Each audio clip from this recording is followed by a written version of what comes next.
behavioral triggers, paid caregiver dynamics, and managing medication, as well as trying to get a husband up a flight of steps, are just a few of the challenges that we discussed in this Dementia Caregiver Support in Action episode. Hey, Christian Care Champion. Welcome to Dementia Caregiver Support for Christians, the podcast where I teach Bible-believing Christians how to make dementia care easier today, as well as help you focus on tomorrow. If you are a Christian spouse, the adult child, or a family member of a person living with dementia, and you want to find an easier way, this podcast is for you. Here we look at kingdom-focused caregiving, we honor the Lord Jesus Christ in our caregiving, and we show you practical ways how to make your caregiving easier. If you have not yet registered for our free monthly workshop, where we're going to talk about how to quickly regain peace and calm in your dementia caregiving journey. In 2025, you will have 12 opportunities to have 12 different topics in a free monthly workshop, once a month, every month, without fail. This is my gift to you. So if you haven't joined and been to one of these workshops, I invite you to register for them.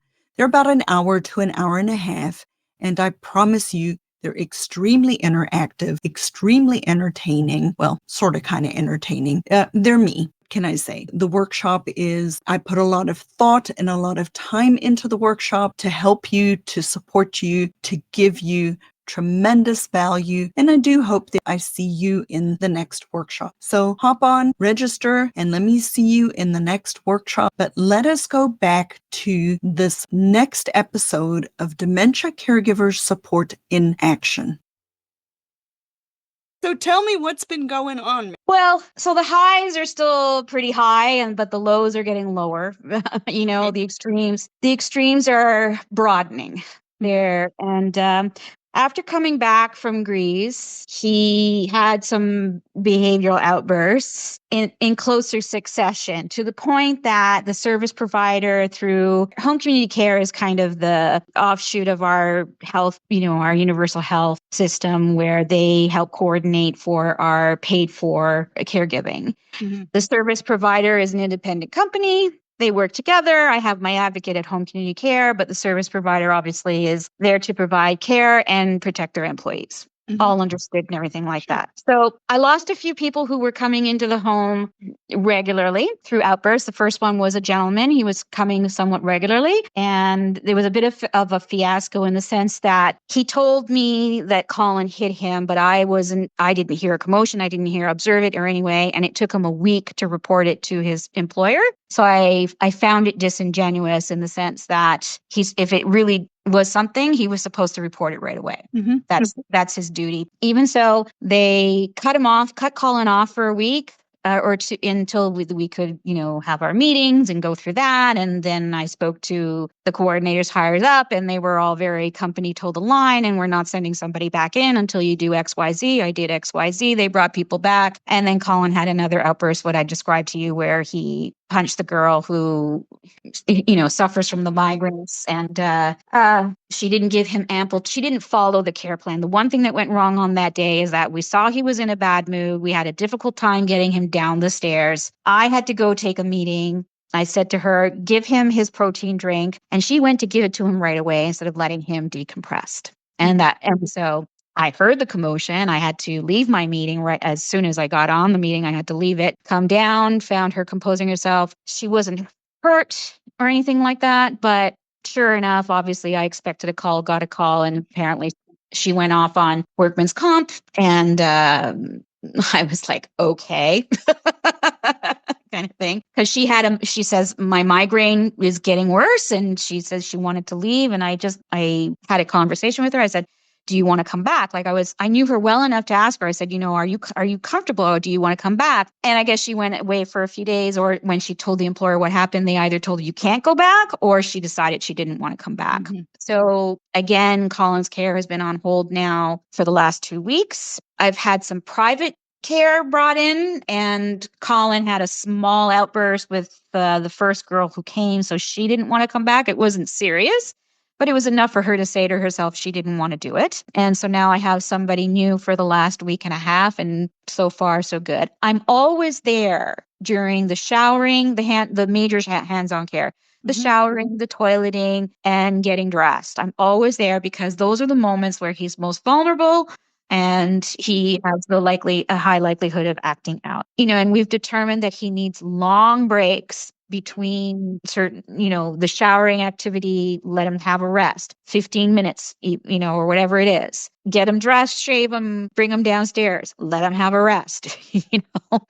all of those things. So I'm doing everything I possibly can. Now the service provider wants me to look into the PRNs, I guess. I don't know if you call it the same thing, but those as needed medications. So I've been waiting now for them to tell me whether or not, because Monday actually we go to see a neurologist. So I'll ask about the PRNs, but the PRNs can take a while to balance, find the balance or whatever. And the hard part for me is that Colin, when he's low, it's next to impossible for me to get him upstairs if I haven't moved him up early enough. I had rearranged hours with the care provider that's paid for just an hour, for someone to come in for an hour every single night to help me put him to bed, but I don't have that right now. And I can't do that through private because they have a minimum, 3 hours that they have to come for. So that didn't make any sense. And that was part of the conversation with, the caregiver, the service provider, because I've had, meetings with them, and I said, I'm waiting on you guys to tell me when you're willing to try again, because I might see an improvement, but I also know how he is with me. The real test is how he is with strangers, So when are we going to try again? It's like, how do we know? We don't until we bring somebody in. Right. Even on the PRNs. I mean, unless he's completely sedated to the point where he's, we just don't know. Right. Just from what I know of Colin, he does better with women. Women caregivers, he does better with them than yes. So as much as possible that we can have a female care provider, a female coming in and helping him, I think will alleviate some of the behaviors. And when they get in a rush, that's when they're going to precipitate what they see. Yeah. I don't know how much the company understands that their care partner is contributing his erupting. They understand to a degree. They have tried to put together a very detailed care plan, and according to the coordinator, it's probably the most detailed that they've ever done. They admit that, they have slim pickings in terms of the training level and experience level of the individuals. Like I have one PSW who is so experienced and her energy is always positive. She has never had an issue with him, versus the one that he punched, who was a lower energy person. She didn't have any of the bubbly personality that Colin responds to. She was just kind, right? But like I said, I knew for a fact that she told me many times that she suffers from migraines and wasn't feeling very well. I didn't go so far as to tell her employer that I actually think she has a little bit of PTSD, because back home in her original country, she actually dealt with psychotic people. And one time when she wasn't even hands-on with Colin, but Colin was hands-on with me, and he made a crazy face and filled his hands and did, stuck out his tongue in a blah, blah, blah kind of way, he had a reaction, and she had to leave the room. And she may not be the person. No, definitely. I accept but she'd been coming for a while, and everything generally would be okay, but she was the one, and I told them from early on, I said, she's the one that I have the most concern about Colin acting out on. If he acts out with somebody else, it comes out of the blue for no reason, right? But the one that I have was having here for the biggest block on during the week, 6 hours, like so that I can actually go and do stuff if I have to. She's a dream, right? And the conversation that she had with her employer, and partially was relayed back to me, was that, well, again, the time thing. She's got all the time in the world. If something doesn't get done, it doesn't get done. But we agreed a long time ago that even when somebody's here for an hour and a half, if something doesn't get done, it doesn't get done. If he doesn't have his apple, so be it. Right. Kind of thing. If we don't brush his teeth, so be it. Right. All of that stuff. And that she uses her techniques. She keeps her back to him when she's bent over trying to put on his slippers, for example, or whatever, so that he can't, if he was to have a reaction, which he never has, that she protects herself, right? Whereas other people bend over and Colin might swat them, kind of thing. So yeah, it's that conversation is ongoing, but I believe that the service provider is at the point where they don't care.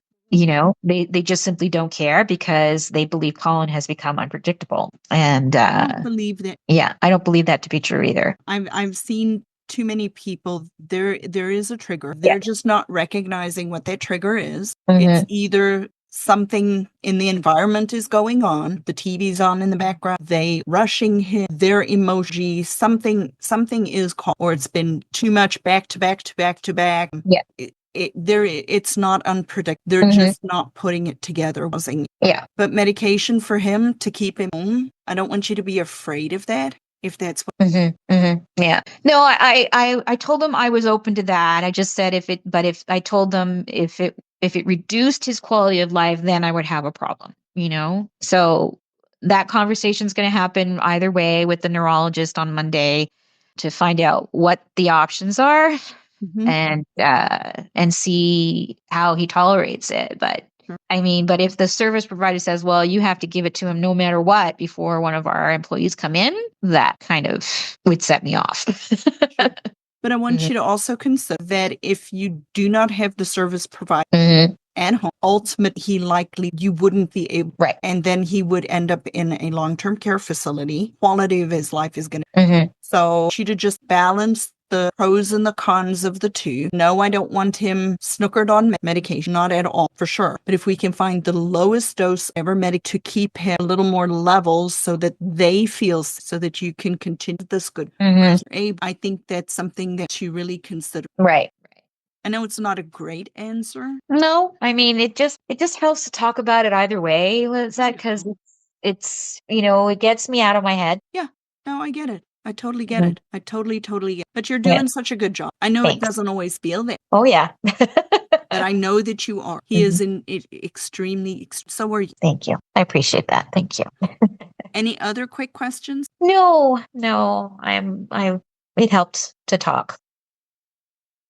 People who are really benefiting from the community are the people who joined earlier on before they need it and that have been active and are participating in the community, because then they already know what questions to ask and they have a place to come and they're not constantly wondering, what do I need to do? How do I need to do it? So people listening are interested in tapping into or learning about the community. I'd invite you to just go to the website, thinkdifferentdementia.com. There's a link for you to schedule a 20-minute call. There's no pressure. I'll serve you regardless of whether you join the community or not. But it is a way for you to take this relationship a little deeper, a little bit more hands-on support, because really the research also shows it's longitudinal support over time. Absolutely. Yeah. For sure. I would highly recommend Lizette. She's awesome. Tracy, I appreciate that endorsement. You are welcome. Thank you, everybody, for listening today. And as I try to remember, I don't always remember. May the Lord bless you and keep you, and come back and listen some more.